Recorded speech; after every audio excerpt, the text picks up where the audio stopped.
Doctor, ട്രിപ്പിലൂടെ blood മുകളിലേക്ക് കയറുന്നുണ്ട്. ശൈലജേ, എന്താണ് പേടിക്കണ്ടെന്ന്? ധൈര്യമായിട്ടിരിക്കും. ആർക്കും ബുദ്ധിമുട്ടില്ലാതെ ഈ ജീവിതം ഒന്ന് കഴിച്ചു കിട്ടിയാൽ മതിയായിരുന്നു. ഡോക്ടർ, ശൈലജ എന്റെ പെങ്ങളെ പോലെയാണ് ഞാൻ കണ്ടിട്ടുള്ളത്. എനിക്കൊന്നും കേക്കണ്ട. നിങ്ങൾ വിചാരിക്കുന്നതല്ലേ ഇവിടെ നടക്കൂ.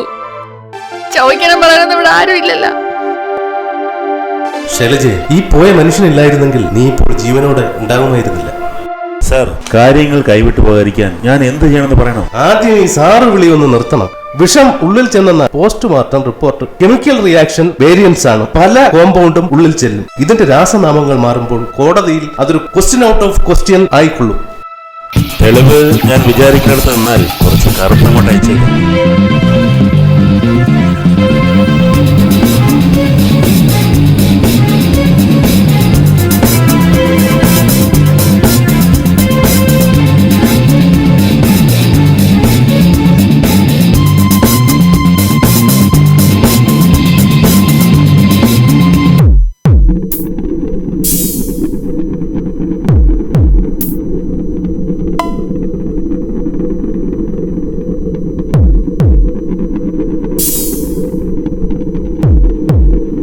അല്പം കൂടി ക്ഷമ കാണിച്ചിരുന്നെങ്കിൽ.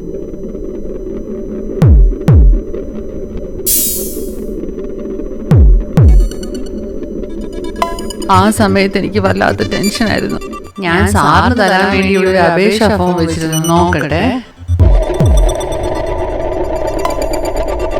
സാർ ഇങ്ങനെ ഒളിഞ്ഞും പതിഞ്ഞും വരുന്നതിന് എന്തോ അസ്വസ്ഥതയുണ്ട് ചുറ്റിനും. സാറിന് ബാങ്കിൽ ജോലി ഇതൊക്കെയാണ് എന്റെ ജോലി. അതാ ബാങ്ക് വീട്ടിൽ കാശാക്കിയ.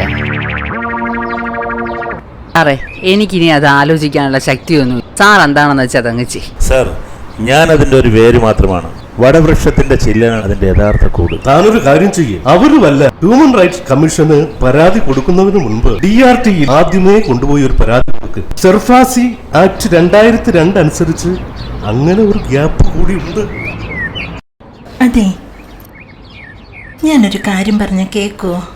വല്യമ്മച്ചയെ നോക്കാൻ ഇവിടെ ഒരാൾ നിന്നില്ലേ? ഹോം നേഴ്സ്, ബാങ്കിന്റെ ഒഴിവുള്ള ജോലി അവർക്ക് കൊടുക്കരുതോ? അതിന് അവൾക്ക് വിദ്യാഭ്യാസ യോഗ്യത വല്ലതും ഉണ്ടോ? കാര്യം തുടക്കാനാണെങ്കിൽ അതേറെ ആൾക്കാർ അവിടെ നിർത്തിയിട്ടുണ്ട്. ആ, വരൂ, ഇരിക്കേ. എന്തോ സൗന്ദര്യ പിണക്കമുണ്ടല്ലോ രണ്ടാൾക്കും. വഴക്കടിച്ചോ രാവിലെ? ഇതിലേ പോയപ്പോൾ ഇങ്ങോട്ടൊന്ന് കയറിയത്. കഴിഞ്ഞ പ്രാവശ്യം ചെക്ക് ചെയ്തപ്പോൾ 140 കൂടുതലുണ്ടോ? മേഴ്സി ഇപ്പോൾ നേരത്തെ കാണുന്നത് പോലെ ഒന്നുമല്ല. ചുവന്ന് തൊടുത്തിരിക്കുന്നു. എന്താടി ഇതിന്റെ രഹസ്യം? ഡോക്ടർ വീട്ടുകാരെയും കൊണ്ട് നടക്കുന്ന പോലെയല്ലേ നടക്കുന്നത്. നല്ല കെയറിങ്ങാ. നിങ്ങളുടെ പരസ്പരമുള്ള കളിയും തമാശയും കാണും അസൂയ തോന്നുന്നുണ്ട്. പിന്നെ അങ്ങനെയൊന്നുമില്ല. നിങ്ങളുടെ രണ്ടുപേരുടെയും BP-യും ഷുഗറും ഒന്ന് ചെക്ക് ചെയ്തിട്ട് പോകാമെന്ന് കരുതി. നിങ്ങൾ സംസാരിച്ചിരിക്കെ, ഞാൻ ചായ എടുക്കട്ടെ. അയ്യോ, പതുക്കെ പതുക്കെ പതുക്കെ. എത്രയും പെട്ടെന്ന് ആംബുലൻസ് വിളിക്കണം. 108 വിളിച്ചാൽ കിട്ടില്ല. അടുത്ത ഏതെങ്കിലും ഹോസ്പിറ്റലിൽ നിന്ന്. സിറ്റുവേഷൻ വളരെ ക്രിട്ടിക്കലാണ്. എത്രയും പെട്ടെന്ന് തന്നെ ആംബുലൻസ് വിളിക്കണം. ഇവരെ ഒന്ന് പറഞ്ഞുവിടാൻ ഞാൻ എത്ര നേരമായി ശ്രമിക്കുന്നതെന്ന് നിനക്കറിയാം. പോടാ, നിനക്ക് എന്നെ പോലെ ക്ഷമയില്ലല്ലേ? ക്ഷമിക്കാൻ ഞാൻ കോടതിയല്ല, ഈ പഞ്ചാരക്കുട്ടിയുടെ ജഡ്ജിയാണ്. നിന്റെ വീട്ടുകാര്യത്തിന് ഞാൻ അറിയിക്കും. നീ മേഴ്സിനെ കൊണ്ട് നടക്കുന്ന കാര്യം. ഹോസ്പിറ്റലിൽ മെസ്സി ഉണ്ടെങ്കിലേ കാര്യങ്ങളൊക്കെ നടന്നു പോവുകയുള്ളൂ. അതിനെ തകർത്തു കളയല്ലേ എന്റെ പൊന്നെ ചക്കരെ. ഇല്ലടാ വ്യാജ ഡോക്ടറെ, വിടടാ, പോടാ.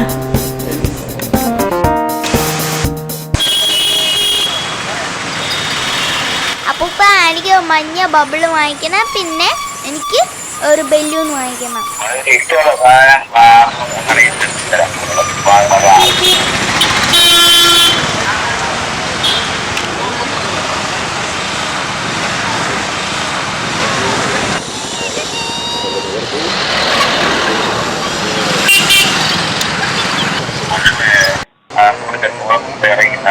കുഴപ്പമില്ല അപ്പൂപ്പ, ബബിൾ ഊതി തീർന്നില്ല.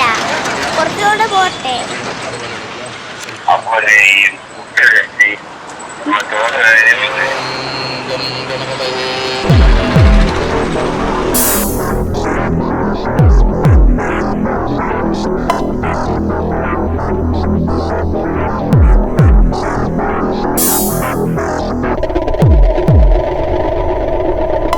അപ്പൂപ്പ, എനിക്ക് 3 പിന്നെ എനിക്ക് 2 ബബിൾ വാങ്ങിച്ചിരുന്നേ അപ്പൂപ്പ. അപ്പൂപ്പ എനിക്ക് എടുക്കണം എടുക്കണം എടുക്കണം, അല്ലെങ്കിൽ ഞാൻ ബലൂൺ എടുത്ത് കളയും.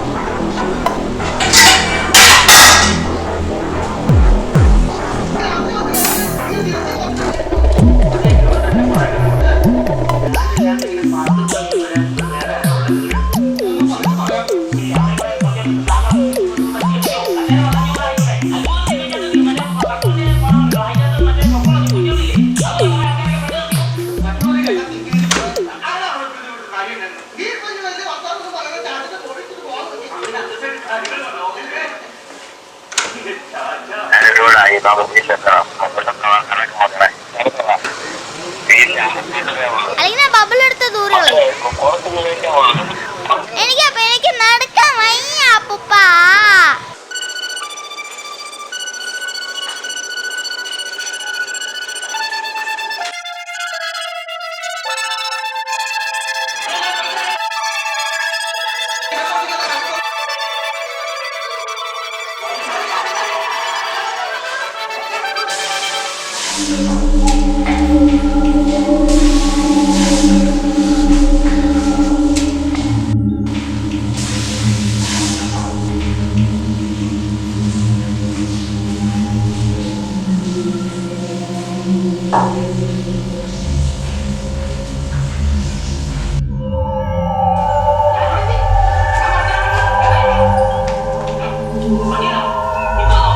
Ini